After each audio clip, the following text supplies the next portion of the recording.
The FAA's Terminal Flight Data Manager system is now fully operational at DCA, bringing predictive tools, integrated surface displays, and a shared real-time picture of the airfield.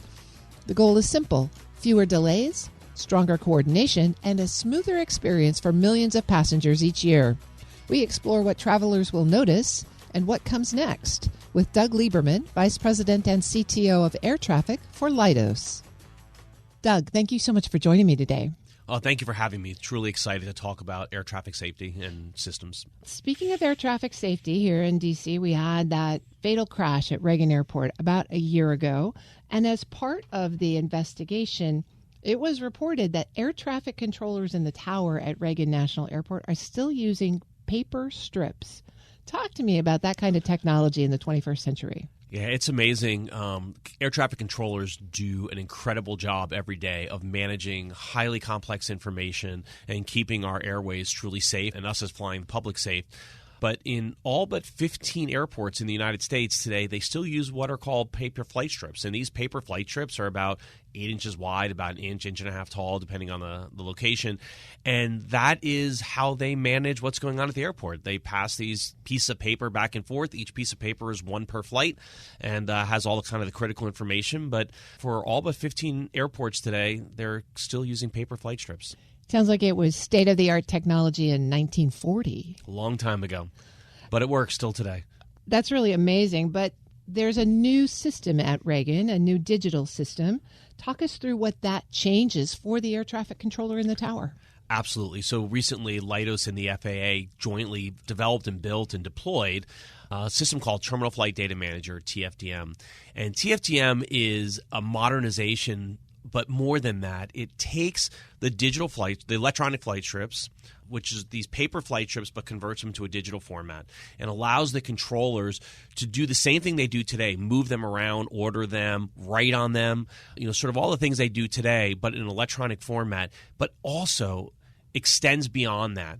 Because now that it's digital, we also are able to give them things like an overhead view of the airport where they can see on a map where all the airplanes are on the runways, on the taxiways, and they can see additional information. Now they can click on a flight strip or touch, in this case, physically with their finger, touch a flight strip or touch an airplane and bring up additional information, send certain communications back and forth to that airplane, annotate, put different information about it.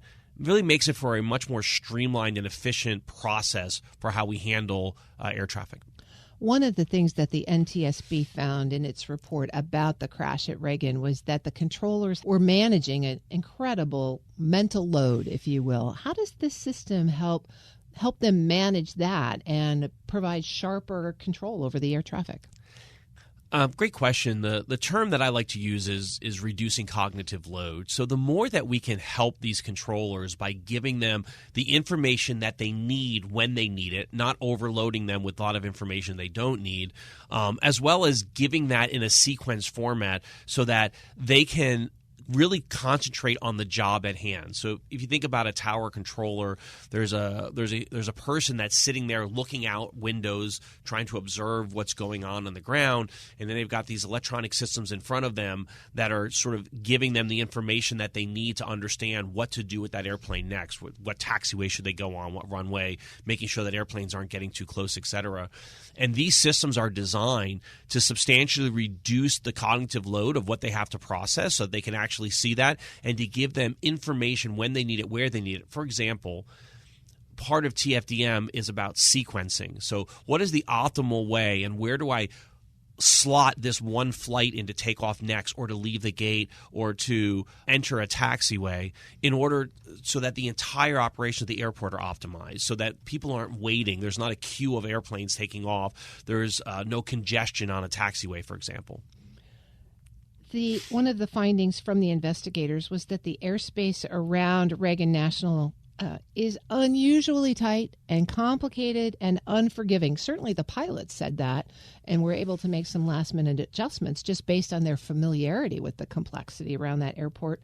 With a system like TFDM, how does that give everyone a shared real-time view so that we can minimize the kinds of close calls that we saw there? Absolutely. So, The National Capital Region is a really complex airspace. When you combine the multiple airports that exist in the Capital Region, the fact that it's DCA is inside of a major city, you have a lot of obviously restricted airspace above it because of all the government facilities that are there. And then you have all the military aircraft in addition to the civilian and the general aviation.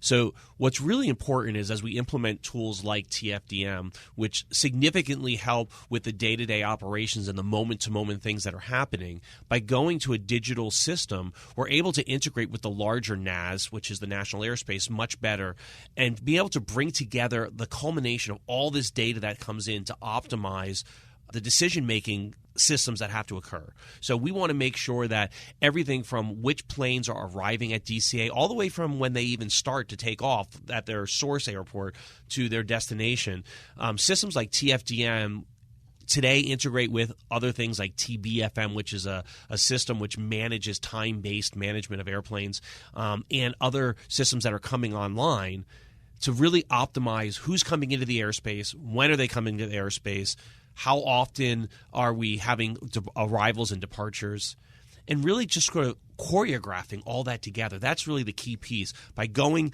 away from paper flight trips and going to digital, we're able to really choreograph this symphony of airplanes taking off and landing and departing and leaving and coming together in a safe and efficient way like we've never had before. I'm speaking with Doug Lieberman. He's the VP and CTO for air traffic at Leidos. So, Doug, you've just described how this system is going to make life better for air traffic controllers. But if I'm a passenger, frankly, all I want to know about the tower is that it's safe to fly. But I don't want to sit at the gate longer than I have to. I don't want to sit on a runway longer than I have to. I'd like to get right off the plane when I get to my destination. Will TFDM make life better for the flying public? Absolutely. The goal that we're doing in working with the FAA and working with all these systems is to really get to the point where from the moment your airplane takes off to the moment you land and go to your end gate, there is no delay, so that we're not sitting at the gate where you've loaded onto the plane, you're sitting in your seat and you're waiting to push back, or you've pushed back and now you're waiting at a taxiway, burning fuel unnecessarily, causing emissions, etc. So ultimately, what TFDM, one of the key pieces of TFDM, is the ability to really understand that entire operation of the airport and the optimal way to line up and sequence aircraft for arrival or departure so that there is no waiting, which will increase both passenger experience and improve airline operations, and really end-to-end to have that sort of experience where I get on the airplane, everything is perfect, we take off, we push back, we land at the other side, I get off, and I go on to my destination. I would love that. It'd be fantastic. Clearly, the FAA is taking this very seriously. They accelerated deployment of this system at Reagan by 45%. And I understand there are about a dozen other airports in the queue for deployment. What does this faster rollout tell us about the FAA's sort of broader push to modernize what we've been told are aging systems across the air traffic management system? Great question. Well, first, what's interesting is DCA was the 15th airport that we've implemented in the U.S. The 12 that you mentioned are actually going to be just this year alone. In total, there are 89 that we're rolling out to by 2028. And I really want to note that this administration has taken FAA and air traffic safety very seriously, and we're very grateful that this administration has not just come forward and supported air traffic modernization, but has put money behind it and legislation behind it to really make it happen. So through the brand new air traffic control system initiative, the FAA is looking to completely modernize the entire air traffic control system end to end, everything from facilities to radars to voice communication, increasing our number of controllers that we have and the training that they have, and our automation system. And the important part is that end to end, by journeying on this endeavor to modernize the entire system, we will truly be the envy of the world again when it comes to our air traffic system, because our result in 2028 will be a system that end-to-end is integrated, connected, and really back to that whole symphony and orchestrating it together, make sure that everything works end-to-end, which will improve the passenger experience significantly, but also reduce any, the current challenges in the system and make air traffic even safer than it is today. So, Doug, clearly technology is a key piece of this system, and having new and modern technology is important. But when the NTSB investigated the crash at Reagan, they also noted staffing shortages, training shortfalls, other sort of systems limitations. Where do you see the FAA moving out to address those other sort of systemic problems so that it keeps pace with the technology? Absolutely. There's a number of initiatives that are in the works. Everything from improving controller training and the controller staffing. For example, Leidos has partnered with ATCA to create the Leidos ATCA Scholarship Fund to train new controllers and to get more controllers into the queue. The increase in the tools and the use of the tool and the modernization. If you think about it, the next generation of controllers grew up with technology. I mean, when they've had iPads and iPhones and different technology their entire life. So how do we make the new systems more technology relevant for them, and they're going to be able to absorb that technology easier? But also importantly is by integrating all of these systems together, we're able to help the controllers, and go back to that word cognitive load, by giving them more information, but only when it's relevant, and giving them the ability to have hints about what's coming and what's going to happen, and to help them in the decision-making process will allow them to be able to handle more information in a much more efficient manner than they do today. And that's really the promise of what's coming, and all that should be in place by 2028. I've been speaking with Doug Lieberman. He's Vice President and CTO for Air Traffic at Leidos.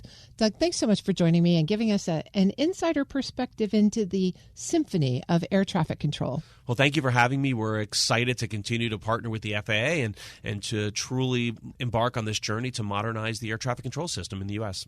We'll post this interview at federalnewsnetwork.com/Federal Drive. Listen to the Federal Drive on your schedule. Subscribe wherever you get your podcasts.